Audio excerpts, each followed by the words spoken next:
बिस्मिल्लाहिर्रहमानिर्रहीम। अस्सलामुअलैकुम वरहमतुल्लाहि वबरकातुहू। डियर स्टूडेंट, आज हमारा टॉपिक ज़मीन और उसकी पैदावारी सलाहियत को मुतासिर करने वाले अवामिल।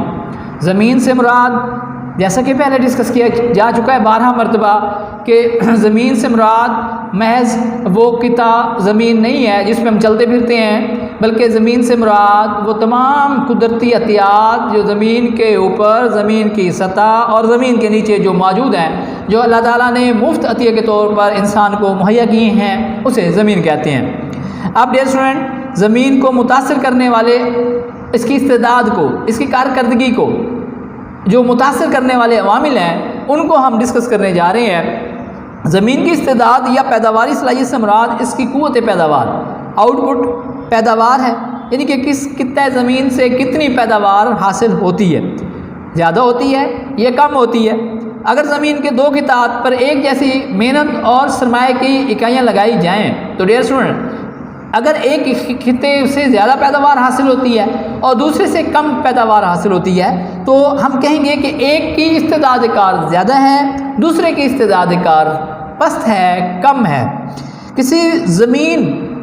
किसी किता ज़मीन की पैदावारी इस्तेदादी जो इन्हिसार है वो इन अवामिल पे है। सबसे पहले क्या है? कुदरती अनासिर। ज़मीन की क़ुव्वत पैदावार का काफ़ी हद तक इन्हिसार कुदरती अनासिर पे होता है डियर स्टूडेंट, जिनमें दर्ज झेल शामिल हैं। अब कुदरती ज़राए बज़ात खुद नेचुरल रिसोर्सेज हैं, वो वसाइल, वो रिसोर्सेज जो अल्लाह ताला ने ज़मीन के सराउंडिंग में या ज़मीन के हवाले से मुहैया किया होते हैं। जैसे तबी खसूसियात, सबसे पहले कि ज़मीन के बाद की तात कुदरती तौर पर ज़्यादा ज़रखेज़ हमवार होते हैं, जिनकी इस्तेदाद कार बुलंद होती है, जबकि बाज़ इलाके पथरीले, बंजर, रेतले इलाके होते हैं, जिनकी इस्तेदाद कार क्या होती है? कम होती है। पाकिस्तान में, अगर हम पाकिस्तान के हवाले से करें तो पंजाब और सिंध के कुछ ज़मीनें, जो मतलब बहुत सारी ज़मीनें ऐसी हैं जो ज़रखेज़ हैं, जो कि दरिया सिंध के क़ुर्ब जवार में या दरियाओं के किनारे जो ज़मीनें मौजूद होती हैं, ख़ासकर डियर स्टूडेंट, वो ज़्यादा क्या हैं? ताकतवर हैं, वो ज़्यादा आउटपुट देने वाली हैं, यानी कि उनकी सलाहियत क्या है? इस्तेदाद की सलाहियत ज़्यादा है, इस्तेदादी सलाहियत, आउटपुट की सलाहियत, पैदावारी सलाहियत। और वो ज़मीनें डियर स्टूडेंट जो कि दूर दराज इलाकों तक मतलब कि होती हैं, मसलन बलूचिस्तान के दूर दराज इलाकों के पहाड़, इसी तरह से थल है, पंजाब में चोलिस्तान है, सराय थर है, ये वो इलाके हैं जो कि यानी कि दरियाओं से दूर हैं और रेतले हैं। इसकी वजह से इनकी इस्तेदाद कार, इनकी जो आउटपुट की सलाहियत है, पैदावारी सलाहियत जो है वो कम है।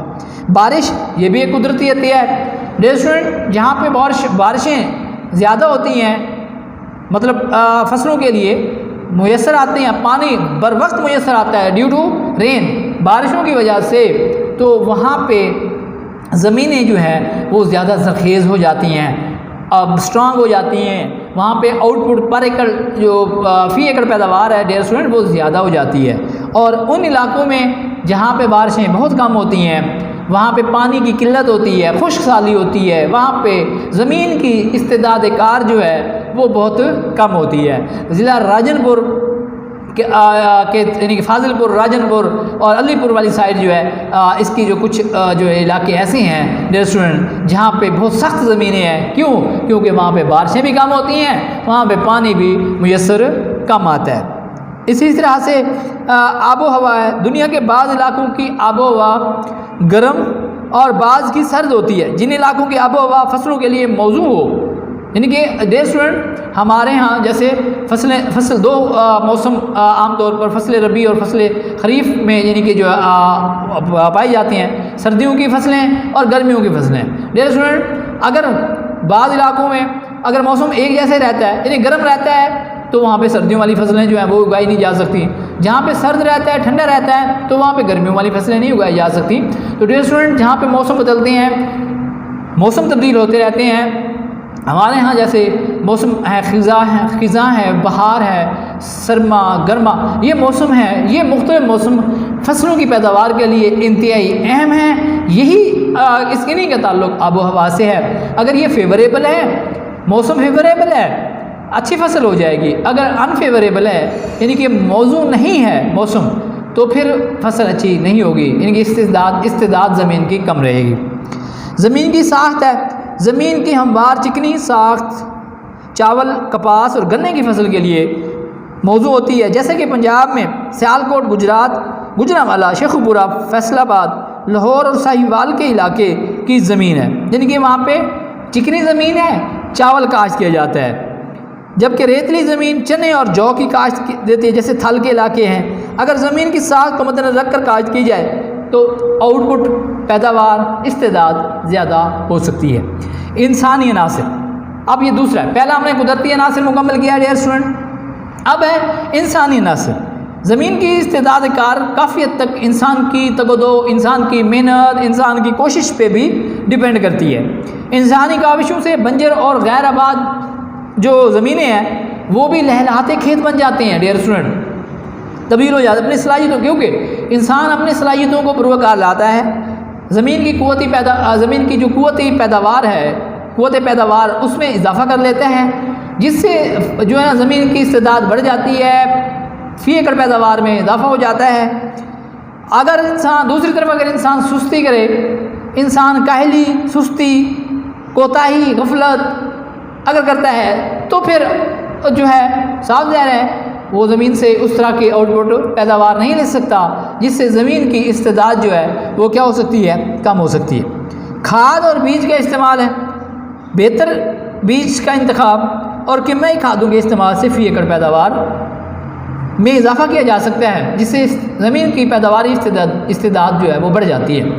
दूसरी तरफ अगर अच्छा बीज और खादें वगैरह फर्टिलाइज़र यूज़ ना की जाए तो वो ज़मीनें जो हैं वो आउटपुट कम देती हैं, क्योंकि डियर स्टूडेंट अगर किसी ज़मीन को मुसलसल और लगातार कई सालों तक काश्त किया जाए तो उसकी साफ ज़ाहिर पैदावारी सलाहियत या उसकी तरखेज़ी कम हो जाती है। उसको मेंटेन करने के लिए खाद डालनी पड़ती है। खाद के साथ अगर अच्छा बीज भी होगा तो फिर पैदावार जो है वो ज़्यादा हो सकती है। ज़मीन पर इस्तेमाल शुदा सरमाया, इंसानी एफर्ट्स के साथ साथ जो इंसान सरमाया लगाता है, मशीनें, आलात, ट्रैक्टर्स, बिल्डोज़र, थ्रेशर्स, ट्यूबवेल वगैरह जो वहाँ पे ज़मीन पे काश्तकार लगा रहा है, इस्तेमाल कर रहा है, अगर वो मॉडर्न हैं, तरक्की याफ्ता हैं, जदीद टेक्नोलॉजी से लैस हैं तो फिर पैदावार ज़्यादा होगी।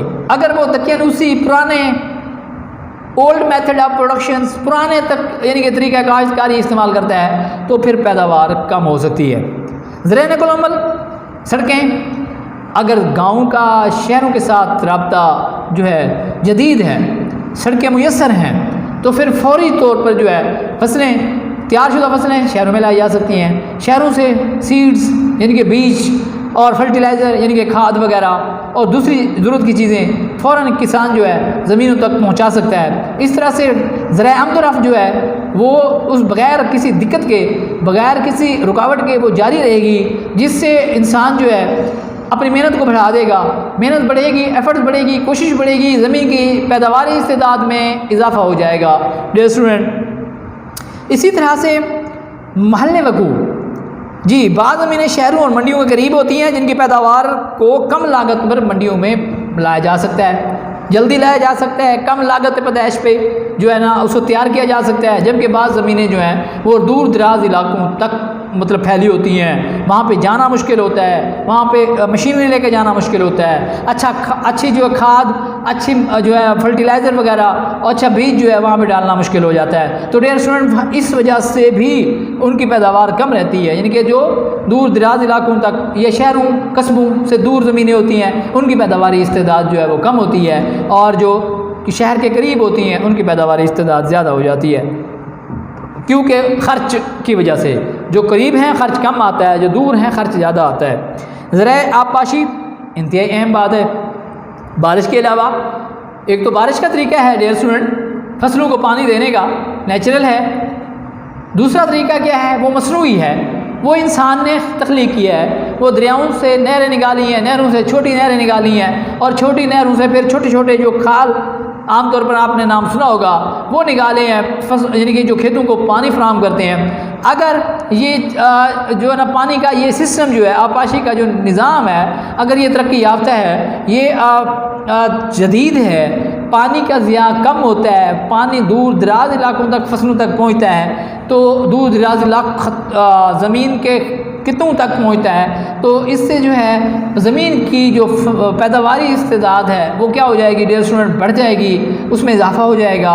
अगर गैर तरक्की याफ्ता होगा, अगर पानी का ज़्यादा होगा, जैसा कि हमारे मुल्क में होता है, आम तौर पर ये तस्वुर किया जाता है कि पाकिस्तान का नहरी निज़ाम दुनिया का बेहतरीन नहरी निज़ाम है, लेकिन डियर स्टूडेंट अगर हम इसकी हकीकत को देखें तो हम देखते हैं कि हर साल जो है ना गर्मियों में दरिया जो है पानी से भरे पड़े होते हैं, और उसके बाद ये पानी दरियाओं से जो है होता हुआ कहाँ चला जाता है, समुद्र में चला जाता है। हमारे पास डैम नहीं है, हमारे पास नहरें नहीं हैं इस टाइप की, हमारे पास वो पक्की नहरें, पक्के खाल जो हैं वो मुयसर नहीं है, डैम मुयसर नहीं है जिससे पानी को स्टोर किया जाए और उसका इस्तेमाल जो है अच्छे तरीके से बर वक्त इस्तेमाल करके ज़मीन की पैदावारी इस्तेदाद को बढ़ाया जा सकता है। डियर स्टूडेंट, सैलाब की तबाहकारियों की वजह से फसलें तबाह होती हैं। अगर हम डैम बना लें, अपने बंद मजबूत कर लें, तो पानी को स्टोर कर लें, यही पानी जो है हमें उस वक्त काम आए जब सर्दियों में पानी की किल्लत होती है, अब ताकि ज़मीन अब उस वजह से उस पानी से हम ज़मीन को सैराब कर सकते हैं, ज़मीन की पैदावारी इस्तेदाद को बढ़ा सकते हैं, जिससे ज़मीन के आउटपुट यानी कि फसलें जो है अच्छे तरीके से तैयार हो सकती हैं। अगर ये मैसर ना हो जैसा कि हमारे यहाँ है, तो फिर फी एकड़ पैदावार कम होती है। कर्ज़ों की फराहमी इंतहाई अहम बात है डियर स्टूडेंट, क्योंकि किसान की जो फिनंशियल पोजीशन है आम तौर पर वो कमज़ोर होती है डियर स्टूडेंट। अगर वो वक्त पर खाद और बीज का इस्तेमाल नहीं कर पाता, तो फिर बेवक्त काश्त करने से पैदावार जो है वो कम हो जाती है। अब बर वक्त उसे चाहिए, उसके पास अगर पैसा नहीं है, फिनांस नहीं है, सरमाया नहीं है, तो अगर ये कर्ज़े उसे फराहम कर दिया जाता है, यानी कि किसी मुल्क का निज़ाम ऐसा सिस्टम, बैंकिंग सिस्टम ऐसा मजबूत है कि बर वक्त किसान को बग़ैर यानी कि किसी टाइम ज़ाय किए अगर बर वक्त उसे कर्ज़ा की फराहमी मुयसर आती है, तो वो बर वक्त जाके फसलें काश्त करता है, जिससे उसकी पैदावार यानी कि ज़मीन के इस्तेदाद में इजाफा हो जाता है। अगर उसे कर्ज़ा मुयसर नहीं आता तो फिर वो वक्त पे काश्त नहीं कर सकता, ज़मीन की पैदावारी इस्तेदाद कम रहेगी।